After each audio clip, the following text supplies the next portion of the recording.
People, Deluded, I'm back again. Thank you very much for tuning back in each and every time.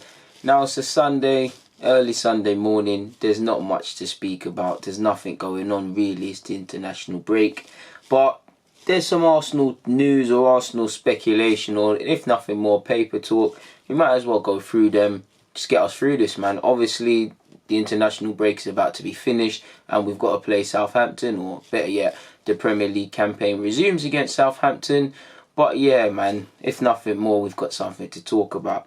Before we crack on with more pressing news, I've actually seen that we've been linked with Bradley Young. Now, I've never seen Bradley Young play before, but from a quick little Google search and whatnot, he plays for Hartlepool. He is 6'4" and he's 17 years of age. Now, although personally, people, I don't have any other examples to show you, but I have seen Arsenal linked with a lot of young goalkeepers in particular. I don't know whether obviously, people, I don't believe media talk and media speculation, as you lot don't, but I also believe there's no smoke without fire. So if it's not necessarily the names, the bigger picture being the goalie, and specifically in relation to our academy goalkeeping situation. Now, we've got what I would say a lot of goalkeepers on our books, really, because including Leno, top of my head, you've probably got Leno, you've got Martinez, you've got Matt Macy, you've got Arthur Okonkwo, who travelled to Dubai earlier last season with the lads. You've got Hillston, forgive me. You've got Smith, I'm so sure. You've got Carl Hein, you've got Herbert. You've got enough goalkeepers, and I'm probably missing somebody else out. So there's enough goalkeepers on the books. Whether they'll all go to progress is a different thing. But are we looking at somebody who... Are we looking at an immediate goalkeeper for the 23s? Are we looking at someone with scope to become the second and third choice in the medium to short-term future? Long-term, potentially number one if they're able to do that. He is seen as someone with a lot of potential, and a lot of other big clubs have been linked with him. So there's no smoke without fire. There's also a young goalkeeper who we haven't been linked with, and again, I haven't watched him play, but I hear good things about him from people that have, is Joe Walsh, I believe his name is. Over 6 foot, reasonably comfortable playing with both feet, plays for Gillingham. So maybe if we can get him for a decent fee, who knows how much he can progress. Again, I've never seen him play, but obviously you want the best talent wherever you can, and whether it's to make a profit or to progress the first team. And he's not been linked with Arsenal, but he's been linked with Spurs, he's been linked with Celtic, he's been linked with Hearts, I believe. He's been linked with Leipzig, a couple of big teams. So again, I'm not just saying because they're linked we must get involved, but there's no smoke without fire. So if we are looking at that situation, people, or whatever, then cool, it's nice to see them sort of things. Apparently, according to 90-Minute Football, and the Mirror have said this as well, Arsenal would like to send Xhaka back to Gladbach on loan in January in the hope that it would move them to the front of the queue for Dennis Zakaria's signature in the summer. Now, I hear that, people. I believe even if Xhaka was to stay, people, and we'll get on to Torreira's future, there's a case for 2 central midfielders. In fact, if you count someone with a creative skill set, you could say 2 to 3. Obviously, if Xhaka leaves in any capacity, you'd like to think another body comes in, because you could say we have got decent, healthy options in central midfield, but we are a bit light, in my opinion. We'd have to bring someone in. So if we're sending Xhaka on loan to Gladbach, obviously for him to move and get him away from the club on a temporary to permanent basis, then I get it. But I don't really agree with just sending him there just as a goodwill sort of gesture for Zakaria. Hopefully it's more along the lines of we put some money there and potentially Xhaka permanently or on loan to get Zakaria, or we use him as a mate weight. From what I've seen of Zakaria, you see my video over a year ago, I think he's progressed in terms of his passing. It's still a question mark. One thing I like in his game now is that he's starting to become a bit more cerebral. He's starting to, as a midfielder, when you've made a pass, it's important not to just watch it, or when you see situations develop, don't just be caught as a spectator. Be more calculated, make runs in behind. And I say in progressive patterns of play, he's improved. I still think his passing can be improved. But he's a decent player. He likes to win the ball back. He's fairly strong as well. He's a good player. I like the look of him. And yeah, man, I'd be all up for him, assuming he could hit the ground running and do his thing here. So I'd love that. You've also seen Xhaka linked with Newcastle. Apparently, Steve Bruce is banking on the fact that Fabian Schär and him are good friends and international teammates to get him down to Tyneside, either on loan or in a permanent capacity. I would like Xhaka, if we're going to sell him, to get him off the wage books permanently, because Again, I don't know El Nene's contract situation, and I don't know how long Mkhitaryan is technically contracted to this club, people. But there's a couple of young players and now people that are on surplus to requirements at the club that it's nice that we've moved them on, but they're only gone on a temporary basis. They're going to have to come back. Do you get what I'm saying? I don't know when Mkhitaryan's contract's up. I think 2021. Whether he stays at Roma or not, I think we'll move him on, or he will leave in the summer. El Nene the same if his contract isn't up at the end of the season, because I don't know his off the top of my head. But what I'm getting at is it's just temporary situations. We're still going to have to bring these sort of men back, and there's a lot of business to be done in terms of moving us forward in next summer. But there's also a decision needing to be made on a number of loan players. Of course, the names I've just said are many players that don't have a future here. You've obviously got young Eddie Nketiah, who maybe it's another loan spell in the Championship or potentially in the top division. Maybe he'll get an opportunity. And you've obviously got Osei Tutu, Ben Shafe, and players like this that you'd like a decision has to be made on their futures because they're getting on a bit. So that's it in relation to Xhaka. We've also been linked with Paul, I can never say his name, but let's just say Villarreal's centre-half Torres. We've been re-linked with him because we was linked with him previously a few weeks ago. We've been linked with Demiral. You've all seen him, the young Turkish lad. Apparently, since Turkey have been playing during this international break, Arsenal have sent scouts to watch him and his international teammate and Leicester player Soyuncu. Now, I can't understand why we're going to get scouts to watch Soyuncu in particular, because did Mislintat not allegedly want him? So surely we've got all the dossiers in the world. Obviously, I'm not talking about not updating scouting reports, because how you might have seen him playing for, was it Freiburg? Wherever he was prior to how he is at Leicester might not be the same thing to get it, so you have to update yourself. But it's too little too late. He's easily, whether you agree with it or not, if Leicester were to sell him to us, you're looking at probably 50 million now.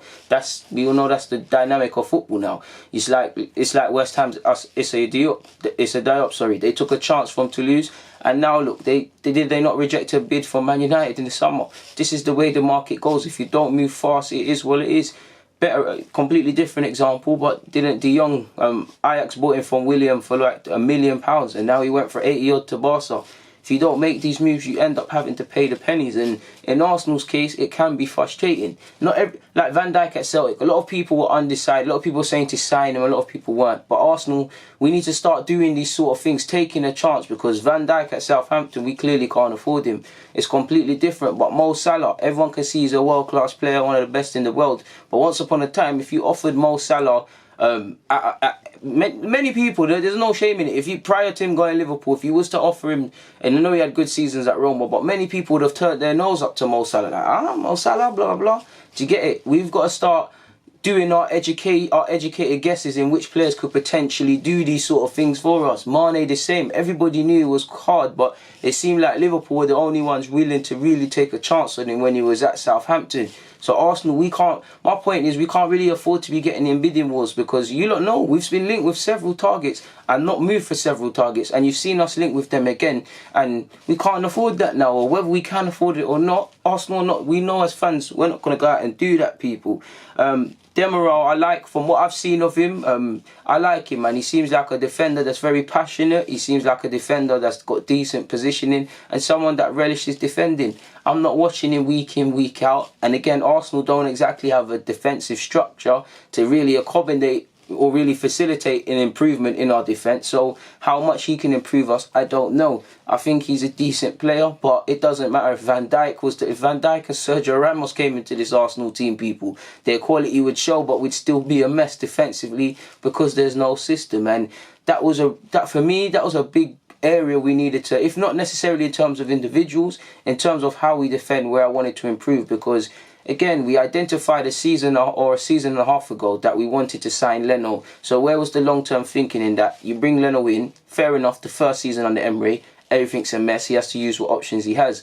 Moving forward, what back four do you partner him with and become part of a collective back five? Because Leno's faced the most shots. Leno's a decent keeper. I don't think he's perfect, but he's a decent keeper.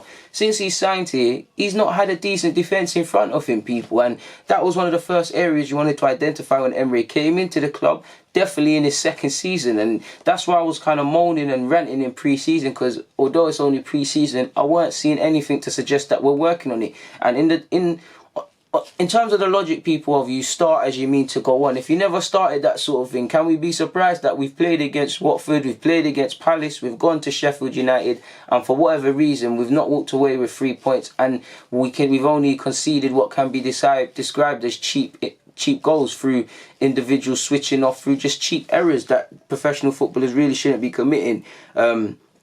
So we'll see how that one goes, man. We know another centre half is priority for me. It's weird because it's the spine. The decision's going to have to be made on our spine again, people, because I know we've signed Saliba. I believe he's a big boy, a lot of potential, people, as you know. But let's not get gassed off the fact that he's 6 foot and all of these things, and think of the defender he's going to be tomorrow, and let's think of what he is, sort of thing, people. We want him to be part of the spine, but he's going to go through teething problems. He's inexperienced in the grand scheme of things as a centre-half. And in the Premier, you're going to learn tough lessons. But we find ourselves still talking about the spine, a top-quality centre-half. There's arguably never been more question marks over Arsenal's midfield than there is, because there's not actually, apart from probably Guendouzi, to be fair, Joe Willock, there's not one player in Arsenal's midfield where there isn't any sort of mystery over their futures. We know, not exactly central midfielders, but we know Ozil. We don't know if he's going to be here. Ceballos, again, whether he's going to be permanent or not, I'm sure you'll make up your own opinion. The Xhaka thing, I promise you we're going to get onto Torreira, people, but the Torreira business as well, you're hearing Torreira wants to skate off. There's question marks over several players. Do you get it, people? Again, the spine, do you get it? I've gone with the keeper, the defence needs something, a centre-half, central mid, and that brings me to our strikers. Now, what you probably think, DG, what are you talking about? Spine? We've got 2 quality strikers. And we do. But do we know if they're going to be here next season, people? Do we know if one or if not both of them? I don't think both will leave, and I'm only a fan. I think it'll be similar to Alexis and Ozil in that the club will concede 1 goal, 1 stays. I don't see the club committing, whether Aubameyang deserves it or not. I don't see them giving Aubameyang his wages or Ozil's wages, whether he deserves it or not, and committing to a Lacazette's thing and factoring other sort of things, people. I don't think it is. So, do you get it? There's still question marks over the spine. If there's no spine via keep continuously changing our team, people, and over these things, like I've said, then how can we move forward? The spine is vital, and there's no certainties in this side, people, really and truly. So it is what it is. On the topic of, do you know what, let's go to Torreira, man. I keep saying Torreira, I was going to talk about Bellerin. In fact, just before that, quickly, people, we might as well touch on a couple of points. Le 10 Sport has reported, according to our information, Barcelona are hunting for a striker and indeed are observing Aubameyang closely ahead of the January window. However, are yet to make an official approach. Now, that's almost what we know. Obviously, whether they want to sign Aubameyang or not, you'd imagine their scouts or whoever, whether they're going for a known name or a developing talent, Aubameyang would be on any sort of dossier or scouting reports. For instance, for obvious reasons, it wouldn't make sense because I assume they want someone to replace Suarez long term. So, again, I don't think they can sign Mbappe in terms of they're not going to do it in January, people. But someone like that. But to a degree, Aubameyang, for a season or 2 seasons, 3 seasons max, you ride that while looking for a long-term replacement, it could help you. Obviously, he'd be allowed to play in the Champions League, forgive me if I'm wrong as well. So there's not really any sort of stipulations towards that. For Arsenal, it'd be crazy to sell him in January because it's mid-season. Whether you're trying to win the league, beat relegation, goals make the difference. 20 league goal scorers minimum make the difference. And especially where strikers are, there's a lot of strikers, even at Arsenal's club, I'm not going to do someone dirty, but a lot of money has been spent on them. And they've not exactly replicated goal scoring form. So it's a luxury in today's day and age. So we'll see.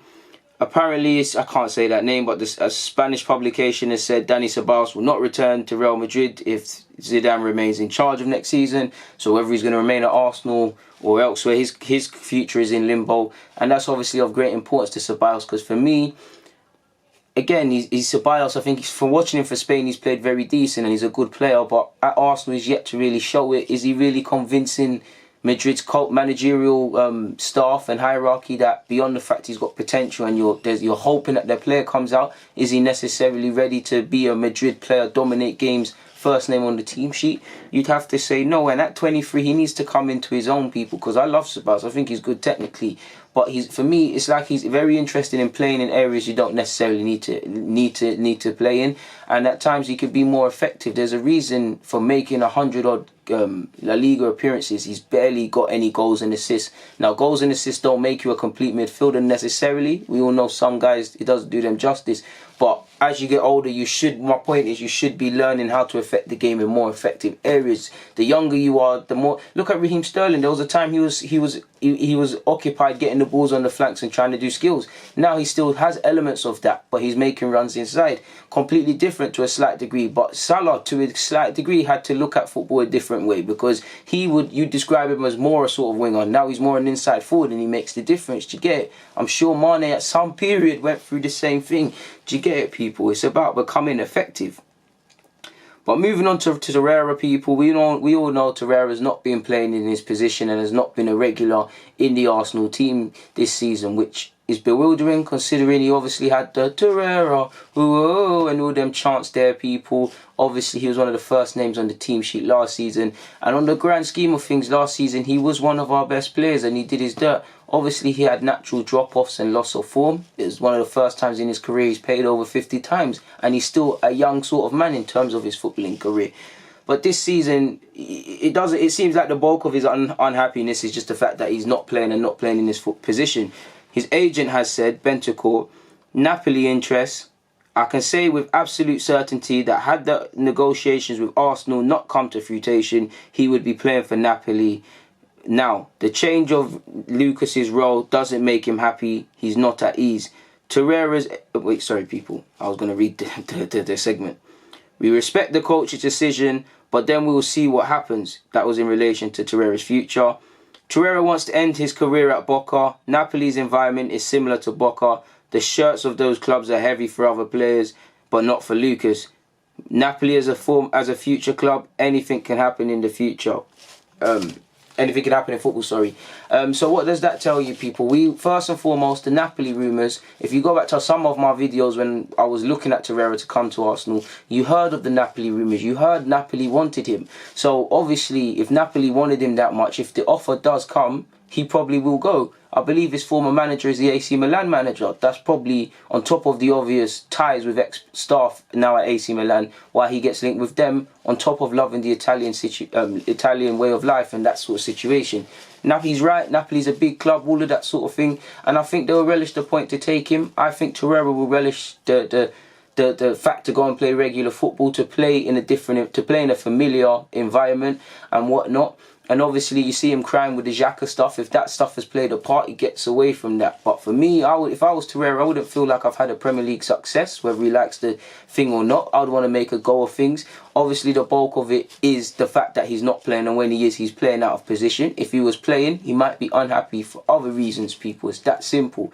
And his agent has played a blinder, because his agent has kind of opened up every door. He's kind of not told the obvious that Torreira isn't fully unhappy at Arsenal and wants to get out of his situation. He's opened the door up not just to Napoli but to other prospective clubs in that the situation at Arsenal isn't the best. And he's also kind of not closed off the door with Torreira and Emery and made it a thing where because of agents' comments you're going to get alienated. Do you get it, people?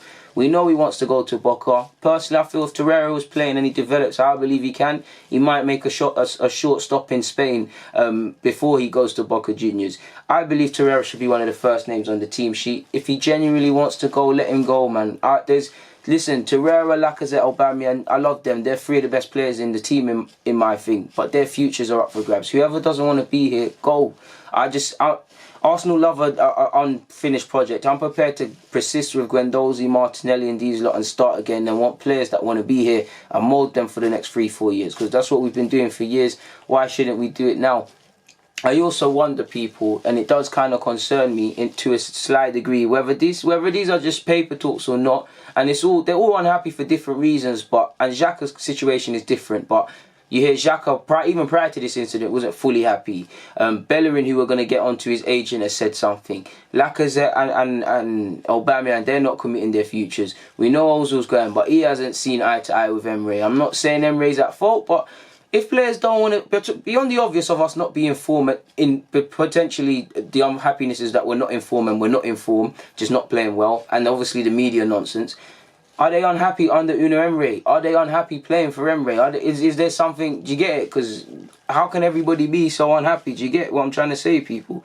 I don't know, really and truly. I'm not gonna lie to you lot. But moving on to Bellerin, people, and his agent has said, again, I don't know the context of why these agents are speaking and whatnot, but he said, at the moment, he's focused on team commitments. This was on potential interest. He's come back from a bad injury and is returning to his usual level. He likes Italy. There's always been interest from an Italian club, but sorry, people. There's already been interest from an Italian club, but I cannot reveal it. He has a long-term contract and it won't be easy to take him away from Arsenal. He's their vice-captain. We'll see how the season goes. And I mean, why wouldn't Bellerin love Italy? Again, the climates are similar but different, but you can see Bellerin's way of life growing up in Spain and obviously playing for Barcelona, and obviously the Italian way of life, it would appeal to him. Obviously, again, he's very big on fashion. Do I need to spell it out for you? If he was to go to Italy and fashion, that's another thing. Again, another way of life. Again, I don't know if Juventus were legitimately interested in him to play for a big club, potentially get in the Spanish setup just from playing for a big club, or get more of a shout. Obviously, the trophies that come with it. Obviously, Italian football is almost I describe it as university for any defenders, people, and that was probably a big carrot for Deluded going to Italy. I think he even said that as well. So there is interest. Again, I don't see where this is coming from, because Bellerin's just got fit. He's vice captain. He seems to be comfortable in London, but you can see how his situation can change. Bellerin is very opinionated, and he is linked with a lot of clubs, and he did sign a new deal. Personally, I like Bellerin, and I want to make him stay at the club and whatnot. And I think if the team was more stable in several other areas, then I'd be more comfy with the old idea of actually selling Bellerin. I want to keep him, but every player has a price. For me, he wouldn't leave because the team will be inventing more issues than we need to. But if 50 million came in for him, I'm sure. Again, I ain't got no examples, but I'm sure when you see right backs and things like this, surely scouts, you must can find someone somewhere, people. Surely, I know it's not that easy, but I'm not I'm not against the idea of selling Bellerin. He's my guy. He's one of my favourite players. I want to keep him, but every player's got a price, and 50, 60 for Bellerin, for me, I'm biting off people's arms. I'm not even going to lie to you, people. I like Bellerin. He's of the right age. Obviously, you've got Bellerin, you've got Tierney, in theory, Saliba, Holding, Leno's not the oldest. That's a young sort of defence and back five to work forward with and be at the pillar of Arsenal's success in an ideal world in the future. Obviously, if Torreira stays, it's another thing, but you've got Joel, Torreira, Saka, Martinelli, and all these other players that are in their early teens to early/peak 20s, people, which in terms of longevity, next 3-4 years, you could have a decent squad. I don't think our squad is decent, but is the best, but I do think it is decent, and it is better than what we're doing right now, people. And again, a lot of these stories are just stories because Arsenal are not informed. Obviously, Emery, and there's obviously speculation over Emery's future. It's easy to write these reports, people, but we'll never know the truth. We'll never know any real context behind it, but it is what it is in that regard. Admittedly, I've been here longer than I thought I would, people, so I'm going to get out of here. People, it's been a pleasure. Deluded, I'm out. Comment, subscribe, and do the rest if you wish.